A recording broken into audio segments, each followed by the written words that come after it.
Thank you. Call this meeting in the city of Hawarden, Iowa to order on Wednesday, January 13th, 2016 at 5:33 p.m. Present are council members other than Council Member John Feldhacker and staff members. Standard agenda item number 1A, approval of the December 9, 2015 council meeting minutes. You have those in your packet. So moved. There's a motion by Travis. Is there a second? Apparently not. Second. Thank you very much. Any further questions or clarifications? All in favor of the December 9th, 2015 council meeting minutes, say aye. Aye. Those opposed?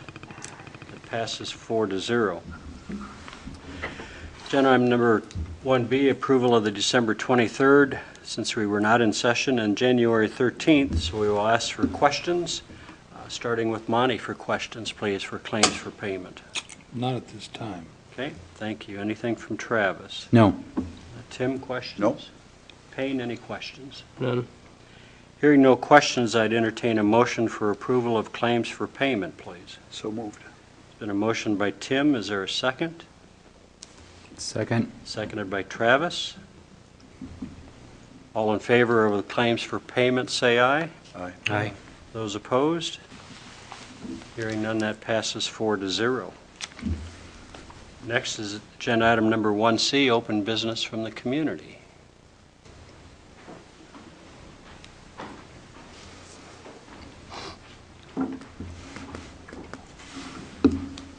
Good evening to everybody. Hi, Colin.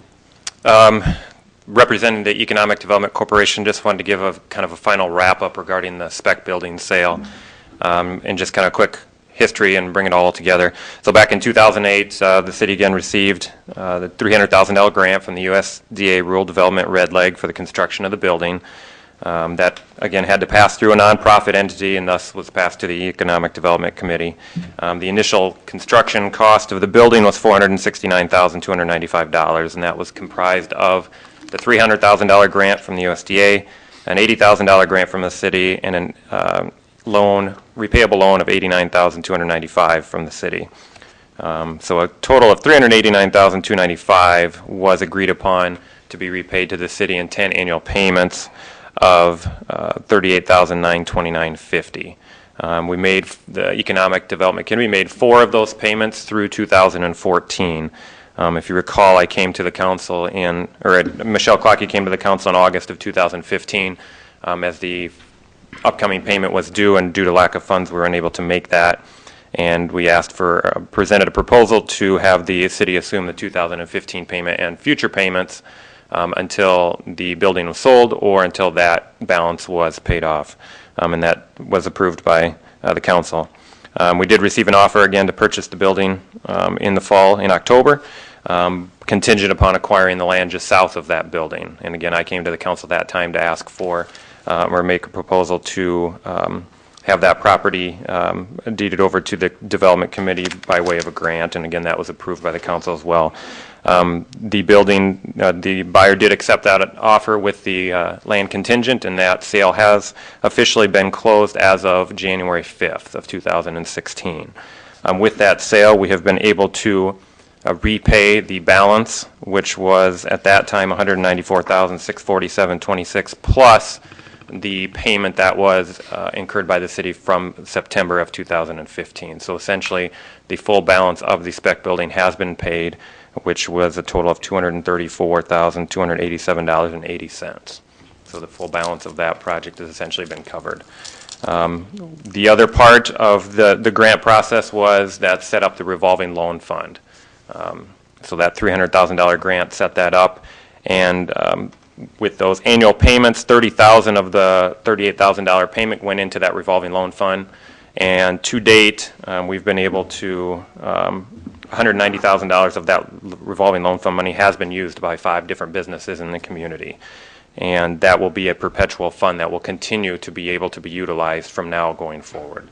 So just to kind of wrap everything up, the The spec building has been sold and is not an ideal maybe time frame as we all would have hoped, sitting for 7 years, but we're able to sell the building, get an existing local business into it to use it, establish a revolving loan fund, which can be used now for multiple businesses going forward, and hopefully fulfill our kind of idea of getting a business there and spurring other businesses to start out there as well. So I just want to thank the council for all their support along the process, and hope we can continue to work together in future projects. Colin, who gets to decide who gets the money? Which money are you referring to? Revolving loan fund. We have a revolving loan fund committee that reviews the applications. And who is that? That is a group of local people. Yeah, it was set up a number of years ago by the council, and it is the mayor and Lance Steck from First State Bank, Michelle Clucky is from People's Bank, Gary Wilkinson, and who's the other one? Oh, Jerry Clemmy is on that committee. And they really look, Doc, they really look pretty seriously at the bank recommendations typically. How would we know that? Because I'm telling you, I guess. Now that the questions come up. Otherwise, this money just seems to disappear. Well, it was set up by the council to Not by this function that councilman. way. I'm done. Thanks. You know, we're just doing as the council's wishes were directed at one point. So It's probably been too early for the business person to get started on any types of things yet. As far as I know, yes. I haven't seen anything. Okay. Questions for Colin? Good. Thank you. Appreciate the work. Thanks for the report.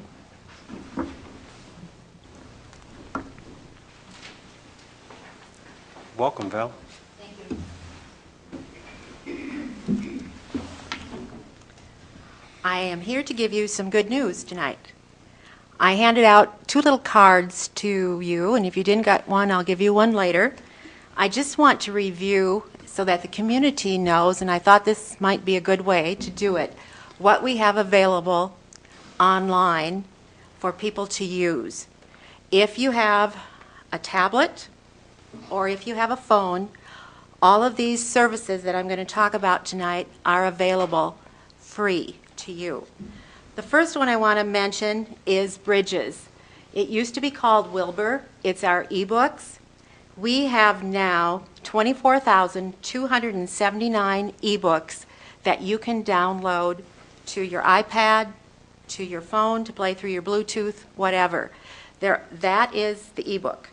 Then I misspoke. The audiobooks, we have 8,018 through Bridges, and through One Click Digital, we have another 3,400. They are the best sellers. They are old books. They are classics. They're just about whatever you would want.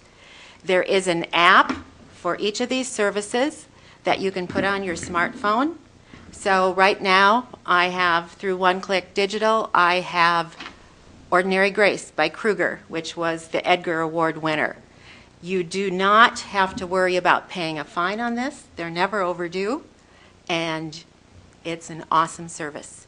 If you want to use it and you feel threatened by technology, come to the library and we will help you, gladly. Questions so far? Did I overwhelm you with too much? Talk too fast? That's what I do. The other thing that we have, and this is just pretty awesome, and may I just step around Sure. to show you? You bet. We have joined with almost 100 other libraries to offer 150 digital magazines to you. You'll notice the first magazine that's up there is the February 2016 issue of Reader's Digest. Everyone in Hawarden could check that magazine out at the same time, keep it as long as they want, until they want to send it back, and it's never overdue. I have it both on my phone and I have it on my iPad. I can put it on a computer, I can put it on any other tablet also. It works on Android, iPhone technology, whatever. This is just wonderful. Please, If you do say so yourself. I am going to say so, Dr. Harvey, and I will give you a lesson on how to use it if you want one. I'm good. Okay. These magazines would cost us a great deal of money if we wanted to do this alone, but because we were able to join with other libraries, we were able to bring this to the community. So if you think of 150 digital magazines, we are paying a little over $500 for that as our share of the consortium. So that's not a bad deal. Would you get 150 paper magazines for $500? I don't think so. Now, the other thing I want to talk about is Freegal. This is our music download service. Each of you could download 5 songs per week for free. There are classical songs. Adele is there with her new album, Hello. You can have David Bowie if you were a fan of his, just about anything you want. That one is a little trickier. If you want that one, you have to tell us you want that, and we send you an invitation. For the rest of these that I've talked about, you need a library card number from Hawarden, and this service is for Hawarden residents, rural Sioux County, and Ireton residents. So I have talked about Bridges, which is books, but one thing just came up the last month. We now have streaming video. We don't have the newest, but they are always available. There are a lot of PBS broadcasts on there. There are some Three Stooges, if you like that, and there are some old movies. That will be added onto. Again, Bridges is basically all the libraries of Iowa putting their money together to buy these books. If you wanted to know, and I know you're concerned about money, how much we have to pay for those 50,000 items, we pay $500 per year. And that includes the new materials that are added in and the maintenance of it, our platform. So I've told you about Bridges, One Click Digital, which is audio, Freegal, which is music. The other one that I want to mention is Tumble Books.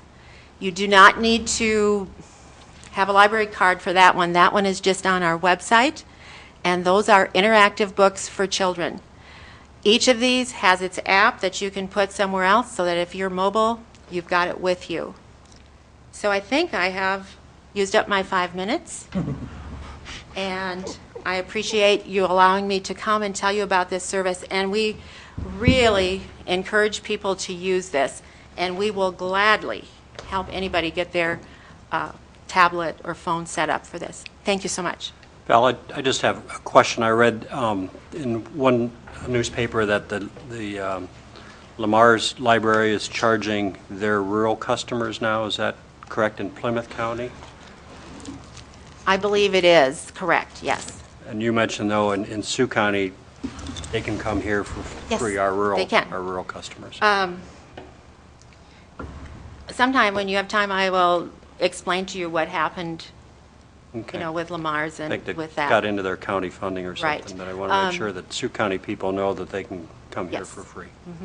And all of the libraries in Sioux County have Bridges, and most of them have One Click Digital. Not all of them have the magazines. We had to make a choice. And Freegal is something that we have because of the Hawarden Community Foundation. We were able to start that one. Does anyone else have any other questions how some of this works? Today. Thank you again. Thank you, Thanks. Val. Thanks to you and your staff. You're the greatest. A lot of good stuff. Next, we'll move on to the mayor's report for today. Our congratulations to Angie Joy for receiving the President's Award at the Hawarden Chamber of Commerce banquet last Saturday evening. She received her award for the many hours that she volunteers for the monthly community meal. Also, our congratulations to Dean Lill for receiving the Citizen of the Year award for all of his volunteerism in our community, especially with the Sons of the American Legion. I'd like citizens to please remember about the snow ordinance and removing your cars from the streets so that the snow plows can clear the streets, and also please work at keeping your sidewalks clean after the snow falls. As we begin a new year, let's all try and get better at recycling our paper and our plastics. Our recycling program here in Hawarden is very easy to use. I'd encourage you to refer to the City of Hawarden website for further information about our program. Also, with the cold weather, please assist your neighbors and please remember your pets and their needs in the cold. I'd like to remind you of the electric rebate program through the city, both for businesses and residential. That program also is on our City of Hawarden website. And thanks to Mike and his staff for the place report that we've received in our packets for the week. It apparently has been a very busy year for you and your staff. We'll move on then to council comments, please. Anything from council? I would like to recommend the council decide about priorities between cleaning the streets and the budget. I assume we're not cleaning streets because we're trying to save some money, and clearly, that's a bad idea. I don't think that's been the case, Tom. No, not at all. I'm not aware there's been money driven, so. Nobody said anything to me about it, Well, they have to me. the finances part of it. No, but the fact that the streets are the pits has been mentioned. It's, I know it's not money related, so. Well, I know they didn't get out there and clean the streets before the community was driving on them, and thus we have the streets we have. And if it's a matter of overtime, I say the council will pay the overtime. But that's just my opinion, and I'm just asking that the council reassess their priorities here at some future date, and I am done. You're saying you want more? I'm saying I want the Sooner? streets clean, and if that means we have to spend more money on them, then yes. I thought they were doing a pretty good job. No, I agree with you, Doc. We're getting quite a bit of ice buildup. There's just another crash on my corner, so it's.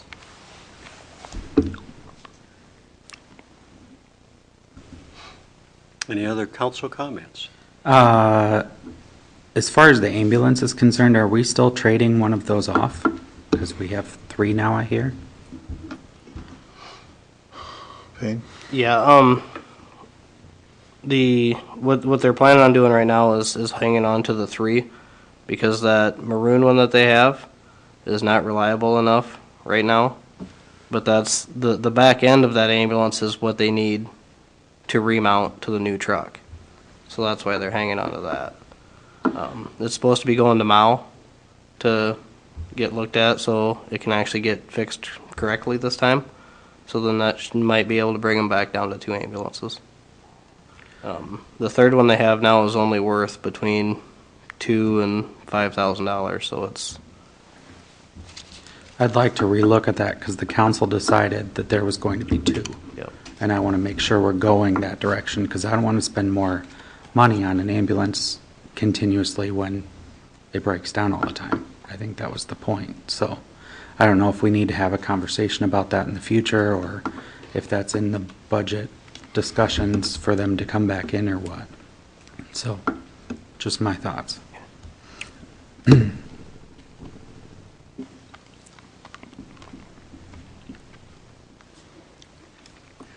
We'll move on to staff reports. Start with Tom, please.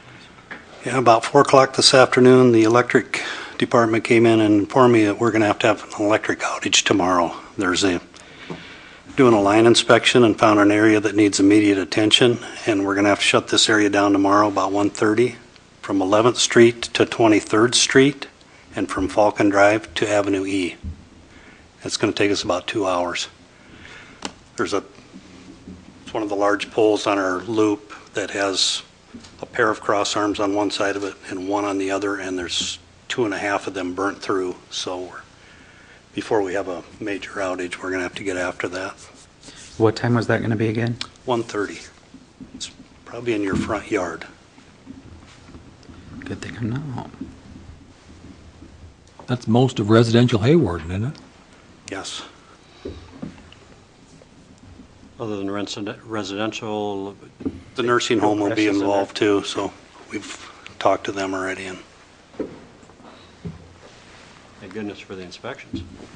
yeah, we're just glad it's going to be a little warmer tomorrow than it has been. So Anything else? that's all I have. Okay, Gary?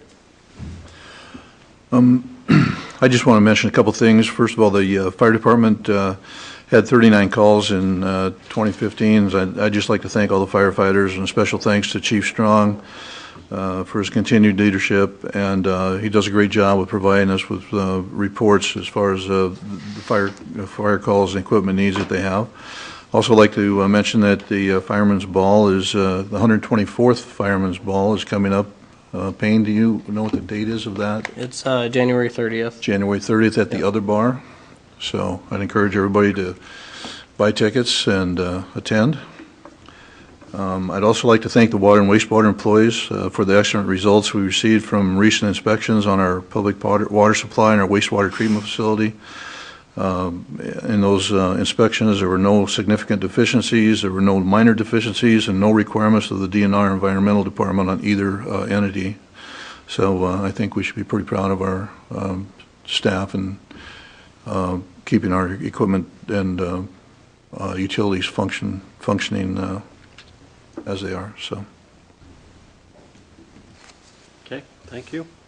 Jim, anything? Nothing to report. Okay, thanks. Mike? Nope, nothing. Okay, thanks again for your report. Move on to the yearly mayoral appointments. I'd like to appoint Travis again as Mayor Pro Tem, and Chamber Board would be Tim Kurth, and Development Committee, John Feldhacker has been on in the past. I'd like him to continue with that to represent the City Council now at this point. Jason Pullman's here with us to give us a hospital update, please.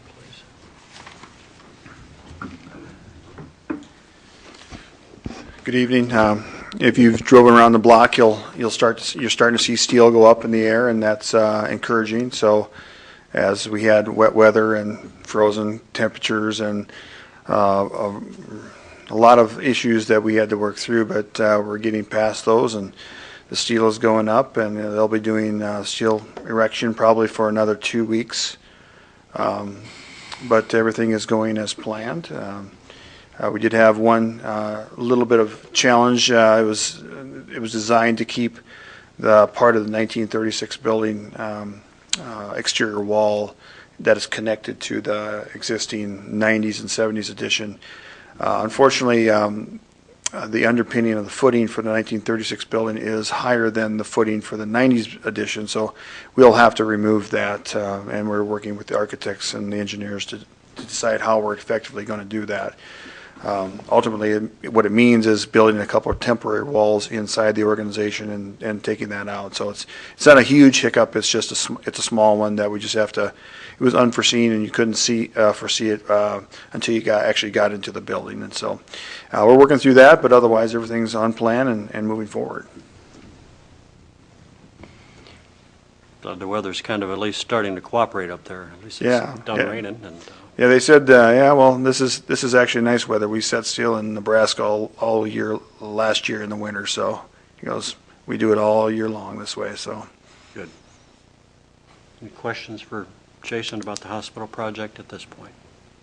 Good. Appreciate the update. All right, thank you. So does the community. Yep. Agenda item number 4, approval of the final contract closeout document of Phase 1 distribution improvements 2013-2014. Staff tells us that we're still dealing with an issue with that with the business, that they would be prudent at this point to table that final contract and that payment. Okay. Is there a motion to table the final contract document? So moved. Moved by Travis. Is there a second? Second. Seconded by Tim. All in favor to table that final contract document, say aye. Aye. Those opposed?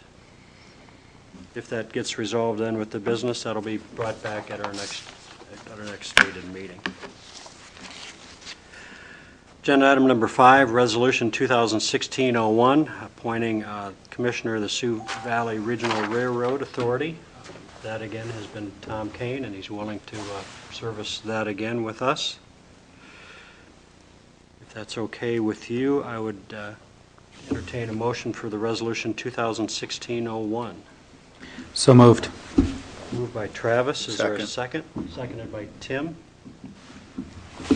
Roll call vote then, please, for Resolution 2016-01. Olson, Aye. Harvey, Yep. Allen, Aye. Kurth. Aye.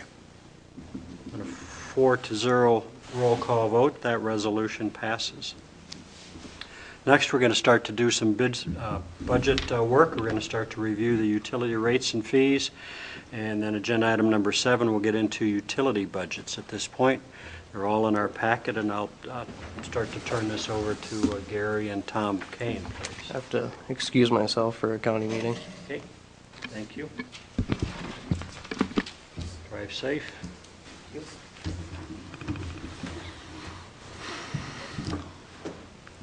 Thanks, Payne.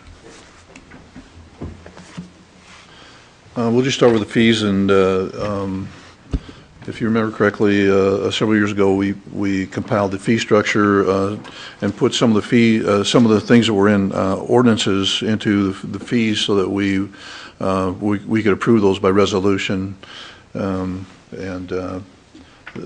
After reviewing them, my recommendations, or our recommendations, would be again to maybe consider increasing the pool fee slightly.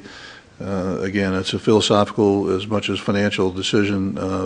We did contact Akron and Ireton, and I think I mentioned in the memo that their rates are actually higher than what our recommended rates, our suggested increases might be. So it's a pretty insignificant increase. Will make a pretty insignificant amount of difference in the budget as well. But so something for you to consider. And again, I thought maybe we would just kind of throw this out tonight, and then you guys can give us some thought, and then we can maybe discuss it in more detail and more depth at future meetings. And the only other thing that I would suggest changing in the fee structure would be in the peddlers and solicitors. The peddlers, we had a 1 day, a weekend, a 1 week, a 6 month, and with solicitors, we just had a one-time annual fee. My suggestion is to create a simplified structure for both peddlers and solicitors and have a $50 for a monthly, 30 days or less, and $150 for an annual fee. For the most part, the local nonprofits, schools, churches, they're all waived anyway or accepted. So it really deals with more outside folks coming into town and going around door to door and trying to sell something. So it's a way, it's a method for us to, hopefully the police and others can kind of track who's in town that way with them having to get a permit. So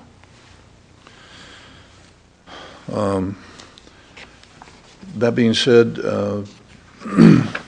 if we move on to the utility rates and fees, I did provide you with Excel spreadsheets and graphs indicating revenues, expenses, operating income, and operating income with that's undepreciated from 2000 to 2015.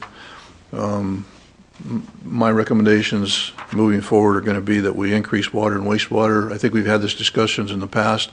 We need to continue to look at increasing water and wastewater, and my recommendation would be 10% this year for each. We've had discussions to not change cable, telephone, and internet during the next calendar year.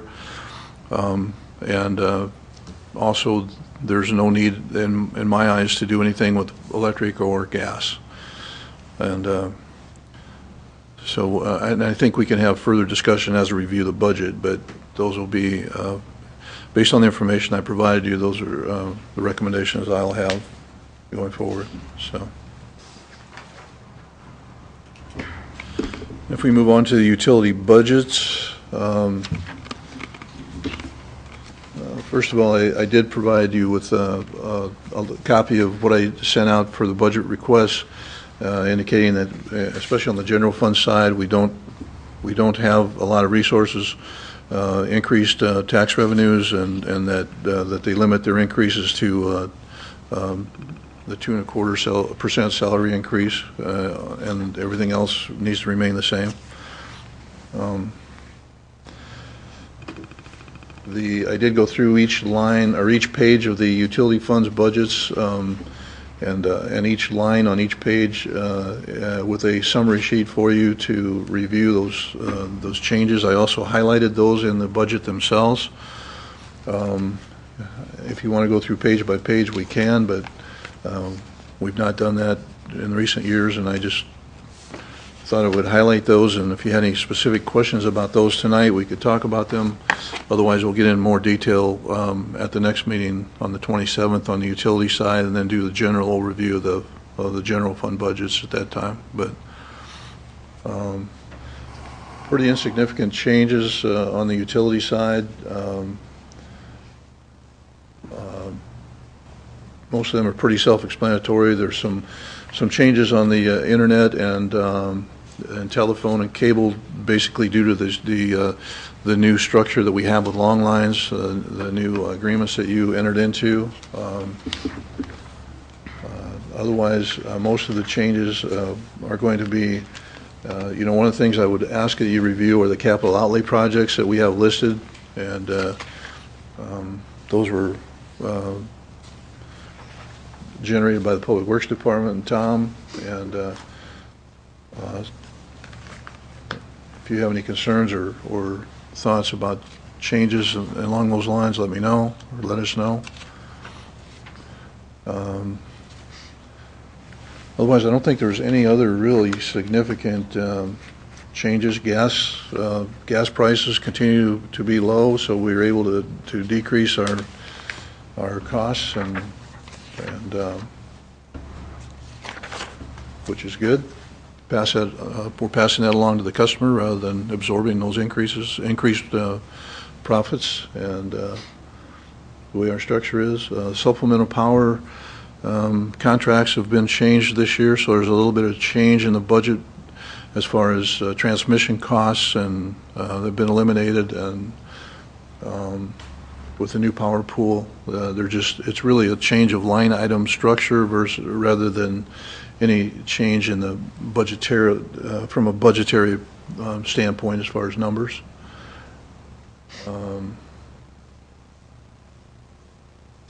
Those are really about the only things that we dealt with on the utility side. So, again, unless you have other questions, we'll get into more detail at the next meeting, but I just wanted to give you a brief overview of where we're at and what we'll be presenting. And we'd like to, at some point, request, as we approve the budget, we should, in my opinion, we need to look at some increases in the water and wastewater rates. But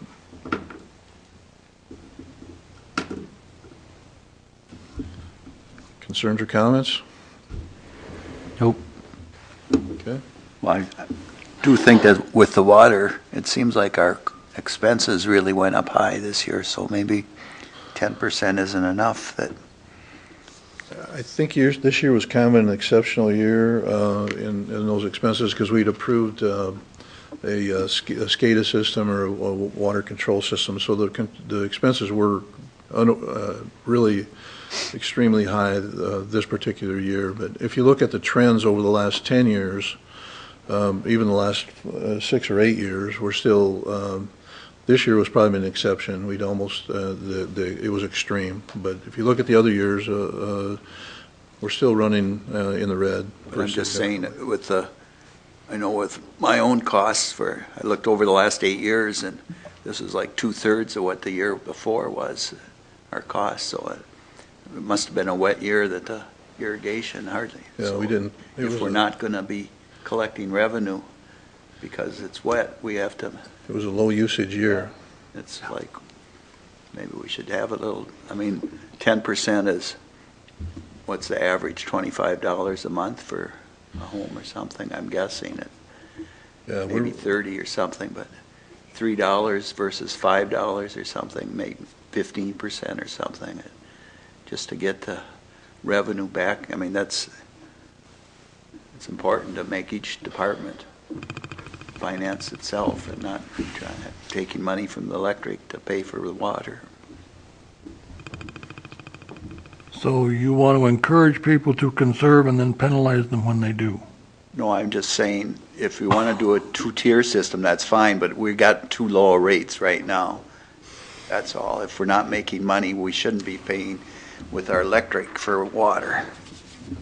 Each department should be self-sufficient. Even with the conservation, we have to be concerned. There's a fixed dollar amount to operate the system annually, whether we use a gallon of water or whether we use 1 million gallons of water. There's a certain fixed cost of that system. Aren't those built into the meter charge you tack on to everybody's rate? Not really, not enough, no. I mean, you either pay it through meter charges, or you pay it through rates. You know, that's again, that's a decision you guys need to make, but we still need to generate X amount of dollars in revenue. And however you do that, whether it's through meter charges or whether you do it through rates, that's up to you guys. But it still takes X amount of dollars to run the system. So and there's only so much we can shave of that. So